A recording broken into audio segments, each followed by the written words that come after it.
In a striking juxtaposition of the political and the personal, recent events have cast a spotlight on former President Donald Trump's influence and the cultural undercurrents that define contemporary America. On one hand, Trump is urging corporate giants like Walmart to absorb tariffs rather than pass the costs onto consumers, while on the other, a notorious inmate's last words during his execution resonated with the same political fervor that has characterized Trump's public persona. During a recent speech, Trump directly addressed Walmart, a retail titan often seen as a bellwether for American consumer prices. "Eat the tariffs," he implored, suggesting that the company should absorb the financial burden imposed by trade tariffs rather than increase prices for consumers. This appeal underscores Trump's ongoing strategy of positioning himself as a champion of the working class, even as his administration faces criticism over its handling of economic issues. As retail prices continue to rise amid supply chain disruptions, Trump's words reflect a broader concern among consumers about inflation and purchasing power. In a separate but equally striking narrative, Glen Rogers, a convicted serial killer known as the Casanova Killer, made headlines with his final words before execution. Strapped to a gurney in Florida State Prison, Rogers addressed President Trump directly, saying, "Keep making America great." His unexpected shout-out left witnesses, including family members of his victims, bewildered. "I was like, where did that even come from?" remarked Randy Roberson, whose mother fell prey to Rogers. This moment encapsulates the bizarre intersections of crime, politics, and public discourse in the United States. Rogers, who was executed for the murder of Tina Marie Cribbs and is linked to multiple killings across several states, used his final moments not only to profess love for his family but also to promise his victims' families that their questions would soon be answered. His execution, the 16th in the U.S. this year, further highlights the complexities surrounding capital punishment in America, an issue Trump has been vocal about supporting. The former president has called for a swifter application of the death penalty for severe crimes and has restored federal executions, asserting that capital punishment serves as a necessary deterrent against heinous acts. These narratives, unfolding simultaneously, reflect a broader cultural conversation in the U.S. about justice, accountability, and the role of leadership. Trump's influence remains palpable, as evidenced by the responses elicited in both corporate and criminal justice spheres.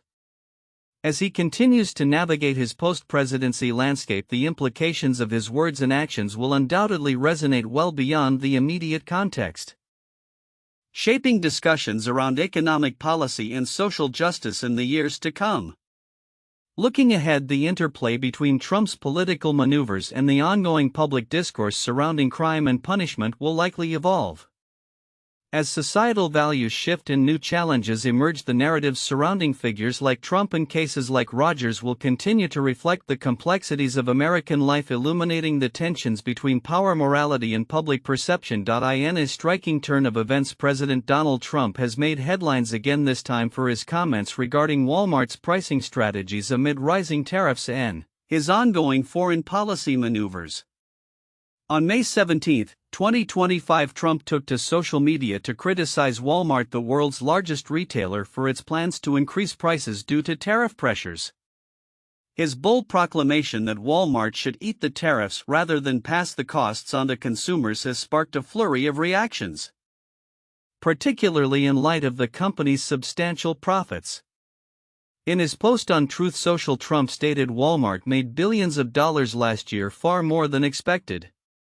Between Walmart and China, they should, as is said, eat the tariffs and not charge valued customers anything. I'll be watching, and so will your customers. This comment comes as Walmart CEO Doug McMillon warned that ongoing tariff costs could necessitate price increases across the board. In a statement, McMillon acknowledged the challenge of maintaining low prices amid narrow retail margins, asserting, "We will do our best to keep our prices as low as possible, but given the magnitude of the tariffs, even at the reduced levels announced this week, we aren't able to absorb all the pressure."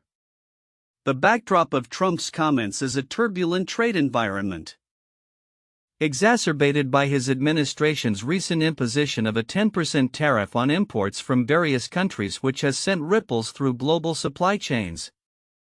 Trump's tariffs have been a contentious issue, with many retailers expressing concerns over their ability to maintain competitive pricing while navigating the complexities of increased costs. Walmart, recognized as a bellwether in retail, has indicated that its price hikes could serve as a harbinger for other retailers including Target and Best Buy as they prepare to report their earnings. Compounding these trade tensions, Trump also directed attention toward the Federal Reserve, urging it to cut interest rates sooner rather than later. He criticized Fed Chairman Jerome Powell, suggesting that the central bank's delayed actions could contribute to economic instability. "Too late, Powell, a man legendary for being too late, will probably blow it again, but who knows?" Trump remarked, reflecting his ongoing frustration with monetary policy. In a related vein, Trump is set to engage in diplomatic discussions with Russian President Vladimir Putin and Ukrainian President Volodymyr Zelensky on Monday, an effort that underscores his administration's attempts to influence the ongoing geopolitical landscape. Trump has previously expressed his desire for a ceasefire in Ukraine, even as he acknowledged the complexities of negotiating with Putin, who has often dismissed Trump's calls for peace. Trump's multifaceted approach, balancing tariffs, retail pricing, and international relations, illustrates the intricate web of challenges facing his administration. With Walmart's pricing decisions likely to resonate through the retail sector and his foreign policy efforts straddling the line between diplomacy and economic strategy, the upcoming weeks will be crucial in determining the trajectory of both domestic markets and international relations.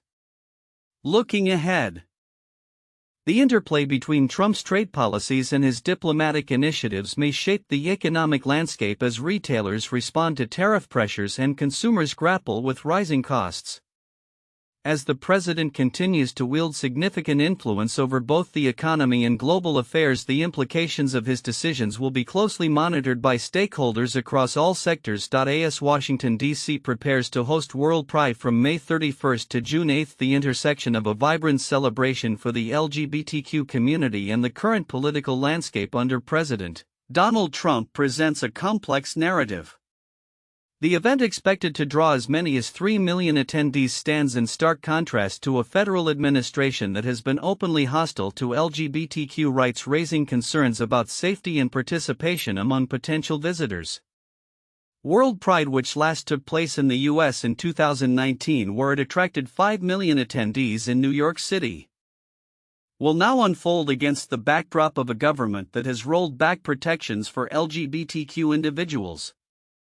A recent Supreme Court ruling allowing the Pentagon to ban service members based on gender identity, coupled with an atmosphere in Congress rife with transphobic legislation, paints a chilling picture for many participants. Washington, D.C. under Donald Trump is not providing the warmest of welcomes for an event that cities around the world compete to land, noted an organizer of the event. Corporate sponsorship has also taken a hit. Major companies like Booz Allen Hamilton, Deloitte, and Comcast have opted to withdraw their support for fear of backlash from the White House. This retreat reflects a broader trend where corporate America is increasingly wary of engaging with LGBTQ initiatives amidst an administration that has wielded culture wars as a divisive political tool. In fact, a recent survey indicated that nearly 40% of corporate executives are scaling back their sponsorship of Pride events due to the climate of fear and retribution. For international attendees, the situation is even more precarious. Countries including Denmark and Germany have issued travel advisories warning trans and non-binary individuals that their safety could be compromised in the U.S. Meanwhile, organizations like Agali Canada and the African Human Rights Coalition have chosen to boycott the event altogether, signaling a significant shift in how LGBTQ rights are viewed on a global scale. The organizers of DC WorldPride have acknowledged the heightened security concerns, implementing security checkpoints for the two-day street fair, a first for the event. This increased scrutiny comes in light of rising anti-LGBTQ incidents nationwide. And the painful memory of the Pulse nightclub shooting remains a somber reminder of the violence that can erupt against the community. Despite these challenges, the event is still projected to generate approximately $787 million in economic impact, though attendance is anticipated to be lower than initially expected. The political undertones of this year's Pride celebrations in D.C. are palpable. With the nation's capital housing the largest concentration of LGBTQ individuals, the event is expected to be as much a symbol of resistance as a celebration of pride. The parade, which typically draws hundreds of thousands of people, will culminate in a rally at the Lincoln Memorial, where organizers are preparing for a politically charged atmosphere. The impact of Trump's administration on the LGBTQ community extends beyond Washington. Funding for Pride events in cities across the country is dwindling as corporations fear consumer backlash for supporting causes that may not align with the current administration's values. This trend has raised alarm bells among activists and organizers who worry about the long-term implications for LGBTQ visibility and rights. As the days count down to WorldPride, the juxtaposition of celebration and resistance becomes increasingly clear. With performances from major artists like Shakira, Jennifer Lopez and Troye Sivan on the horizon, the spirit of the event continues to shine through despite the political climate. Yet the looming presence of Trumpism serves as a reminder that the fight for LGBTQ rights is far from over. As attendees prepare to gather in D.C., many will be left to reflect on the challenges still faced both within the U.S. and across the globe as they navigate their identities in an increasingly polarized world. The unfolding of WorldPride in such a charged environment may very well set the stage for future activism and advocacy as the community rallies not only for celebration but for recognition and equality in the face of adversity. As the U.S. economy navigates turbulent waters, President Donald Trump finds himself grappling with the fallout from his ambitious trade policies, particularly his tariffs on imports. In recent remarks, Trump has painted a rosy picture of his administration's first 100 days, claiming unprecedented successes even as economic indicators suggest otherwise. The irony is palpable. While he touts a thriving economy, recent data reveals a contraction, raising alarms about the potential for recession. In a White House address, Trump declared, "I think it's the most consequential 100 days in the history of our country," despite the Commerce Department's report showing a 0.3% shrinkage in the economy during the first quarter of 2025, a strong indicator of recession. His cabinet echoed his sentiments, with Attorney General Pam Bondi going so far as to assert, "Mr. President, your first 100 days has far exceeded that of any other presidency in this country ever." This chorus of approval stands in stark contrast to the realities faced by American consumers and businesses. The impact of Trump's trade war is becoming increasingly evident. The tariffs, particularly the 145% import tax on Chinese goods, have not only disrupted global supply chains but also led to rising prices for American consumers. In a recent social media post, Trump urged Walmart to absorb the costs associated with these tariffs rather than pass them on to customers. Walmart should stop trying to blame tariffs as the reason for raising prices throughout the chain, he stated, suggesting that the retail giant, which posted strong earnings last year, should eat the tariffs. Walmart, however, has warned that higher prices are inevitable due to the increased costs of imports. The company's CFO indicated that a $350 car seat from China could see a price increase of nearly 29%, reflecting the broader economic strain felt across the retail sector.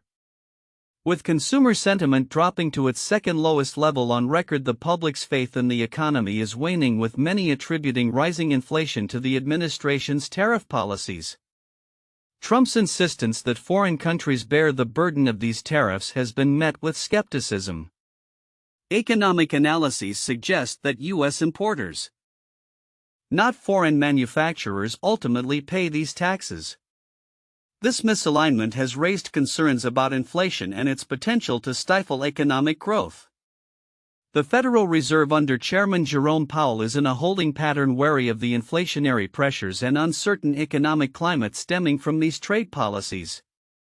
As the administration navigates these challenges, Trump has reiterated his call for the Federal Reserve to cut interest rates, a move he believes could stimulate economic activity. Yet this comes against a backdrop of uncertainty, where many analysts warn that reducing rates could further fuel inflation rather than alleviate it. In response to ongoing trade tensions, Trump has hinted at a new framework for tariff negotiations, stating that the U.S. will soon establish new tariff rates for its trading partners. This announcement follows his Middle East trip, where discussions with business executives included the implications of tariffs on American companies. The president has assured that upcoming trade deals will be fair, although skepticism remains high among economists and business leaders. As the U.S. grapples with the ramifications of these tariffs, the complexities of the global economy loom large. Companies like Walmart and other major retailers are left to find a balance between maintaining profits and managing customer expectations in a climate marked by rising costs and economic uncertainty. The broader implications of Trump's trade policies could have lasting effects not just on consumer prices but on the economic landscape as a whole. As we look ahead, the question remains, will the administration's approach yield the promised economic resurgence? Or will it deepen the challenges facing American businesses and consumers alike?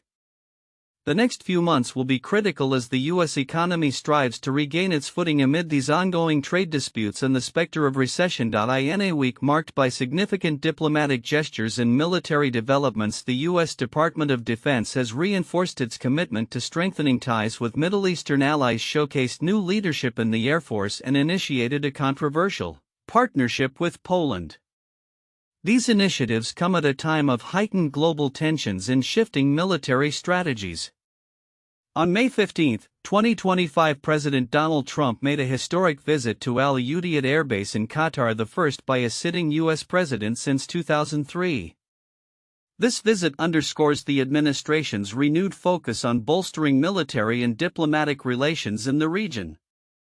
During his address to over 1,000 deployed U.S. service members, Trump emphasized the importance of their dedication, stating no visit in the Gulf would be complete without stopping to salute the people who keep America safe, strong, and free. He highlighted the critical contributions of U.S. forces in advancing coalition objectives across the Middle East. Trump's trip also served as a platform to discuss defense priorities with senior military leaders and coalition partners, reinforcing a message of readiness and sustained investment in defense capabilities. Brig General Richard Dickens, commander of the 379th Air Expeditionary Wing, remarked, "Their visit underscored the critical contributions by our warfighters to advance U.S. and coalition objectives." This diplomatic outreach is seen as a response to ongoing regional challenges, including instability in Iran and the complex dynamics surrounding conflicts in Libya. In the context of U.S.-Turkey relations, President Erdogan expressed optimism that the easing of U.S. defense sanctions under Trump's administration signals a potential end to restrictions imposed by the Countering America's Adversaries Through Sanctions Act (CAATSA). Erdogan noted, "We can easily say that there is a softening in CAATSA, indicating a willingness to enhance defense cooperation between the two NATO allies." This development follows Turkey's controversial purchase of the Russian S-400 missile defense system, which had previously strained relations and led to Turkey's removal from the F-35 program. As Trump navigates these diplomatic waters, his administration's domestic policies have also come under scrutiny. The recent establishment of military zones along the U.S.-Mexico border has sparked mixed reactions among local communities. With the U.S. Army now controlling over 100,000 acres designated as national defense areas, residents are grappling with the implications of this military presence. While some view it as a necessary step to deter unauthorized migration, others raise concerns about the legality and logistics of military involvement in immigration enforcement. Legal experts warned that the expansion of military authority at the border could sidestep long-standing prohibitions against using the military for domestic law enforcement, a principle established by the Posse Comitatus Act. As the military assists Border Patrol in detecting unauthorized crossings, questions abound regarding the boundaries of their jurisdiction and the potential for legal challenges related to arrests made within these new zones. Amid these developments, the Polish government announced a robust partnership with the U.S. aimed at enhancing military cooperation and security in Eastern Europe. This partnership is particularly relevant given the ongoing geopolitical tensions with Russia and underscores the U.S.'s commitment to defending its NATO allies. As these dynamic events unfold, the U.S. Department of Defense is likely to continue recalibrating its strategies and partnerships to address evolving global challenges, further shaping the landscape of international diplomacy and military operations. The coming months will be critical in evaluating the effectiveness of these initiatives and their long-term implications for U.S. foreign policy and national security. In an era defined by rapid geopolitical shifts and evolving economic landscapes, U.S. President Donald Trump's recent Gulf tour underscores a significant transformation in American foreign policy. With a renewed focus on economic statecraft, Trump's May 2025 visit to Saudi Arabia, Qatar, and the United Arab Emirates signals an ambitious pivot towards investment-led diplomacy seeking to redefine the parameters of U.S. engagement in the Middle East. Commencing in Riyadh on May 13, Trump's three-day tour marked a notable departure from traditional diplomatic protocols which often prioritize Western allies as initial stops. This shift highlights the strategic importance of the Gulf states not only as partners in energy but as vital players in America's broader economic ambitions. The president's itinerary echoed his first-term visit to the region, yet the geopolitical context has since evolved dramatically. Gulf nations have diversified their international partnerships and embraced a more multilateral approach, seeking to hedge against the unpredictability of great power competition. At the heart of the Riyadh engagements was the Saudi-U.S. Investment Forum, where Trump unveiled a staggering $600 billion investment commitment from Saudi Arabia. This commitment is aimed at fortifying U.S. energy security, bolstering the defense industry, and enhancing access to critical minerals. The president articulated a dual focus on economic cooperation and regional security, stating, "If I can make a deal with Iran, I'll be very happy if we're going to make your region and the world a safer place." This statement reflects a broader strategy to integrate economic interests with geopolitical objectives, particularly in addressing Iran's nuclear ambitions. A landmark defense agreement emerged from these discussions, touted as the largest in U.S. Saudi history, valued at approximately $142 billion. While the specifics of this deal remain largely undisclosed, it encompasses advancements in air and missile defense, maritime security, and military training. The ramifications of this agreement extend beyond military hardware. It positions the U.S. as a key player in Saudi Arabia's modernization efforts, further intertwining the two nations' economic futures. However, this tour was not solely about military and economic transactions. Trump's announcement to potentially lift U.S. sanctions on Syria marked a significant diplomatic overture aimed at re-establishing U.S. influence in the region. While this move has garnered bipartisan support among lawmakers, it also raises questions regarding its feasibility and the timeline for implementation, given that many sanctions are entrenched in U.S. law. Following his engagements in Saudi Arabia, Trump traveled to Doha, marking his first official visit to Qatar as a sitting president. Here he secured a monumental $1.2 trillion economic agreement, which included a $96 billion deal between Qatar Airways and Boeing for a massive order of aircraft. This agreement is projected to support over 1 million U.S. jobs, reinforcing the administration's commitment to domestic job creation. In addition to aerospace agreements, significant strides were made in the tech sector, highlighted by a $1 billion joint venture in quantum computing between U.S.-based Quantinuum and Qatar's Al Raban Capital. This partnership aims to position Qatar as a foundational node in the U.S. strategy for next-generation technologies, illustrating the tour's emphasis on technological innovation as a cornerstone of economic cooperation. The final leg of Trump's tour brought him to the United Arab Emirates, where he unveiled plans for a sprawling 5-gigawatt AI campus, an endeavor set to become the largest AI infrastructure initiative outside the U.S. The campus aims to position the UAE as a regional leader in advanced computing and AI, further solidifying the Gulf states' commitment to digital transformation. As the tour concluded, it became evident that Trump's approach marks a departure from traditional diplomatic norms, favoring a model centered on transactional partnerships and technological integration. This recalibration of U.S. foreign policy reflects a broader strategy to embed American economic interests within the fabric of Gulf economies, promoting a vision of interdependence over rigid alliances. Looking ahead, the implications of this Gulf tour will likely resonate across the region as the U.S. seeks to establish itself not only as a security partner but as a crucial player in the technological and economic arenas. The evolving landscape suggests that future diplomatic engagements will increasingly prioritize economic cooperation and investment, fundamentally reshaping the dynamics of U.S. Gulf relations in the years to come. As nations navigate this new era, the potential for both collaboration and contention remains high, making the unfolding narrative of American foreign policy in the region one to watch closely.